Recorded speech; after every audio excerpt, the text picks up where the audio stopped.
As a lalaki ito ang pinaka-importanting lesson na maririnig nyo. Matatalo lahat ng teacher nyo na ito. Paano mag-focus sa hustle, okay? Kailangan mas malakas yung utak nyo kaysa sa titi nyo. Yun ang dapat. Kailangan mas kaya magdesisyon ng utak mo kaysa sa titi mo. Halos lahat ng lalaki hindi ganun. 99% ng lalaki, titi nila ang nagpapatakbo sa kanila. Titi nila ang nagde-decide, gagawin ko ba to o hindi? Tanongin natin yung titi ko. Yun ang 99% ng lalaki ganun.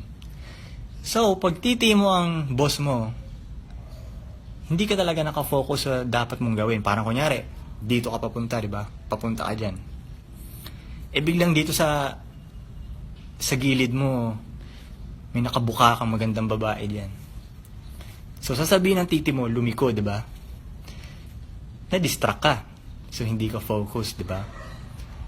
Yun, pag kaya mong dumiretso pa rin, kahit may nakabuka ka ng maganda, na palong-palong magandang babae, di ba? Kung kaya mong dumiretso pa rin, yun ang focus talaga. Doon matitesting ang focus mo. At ang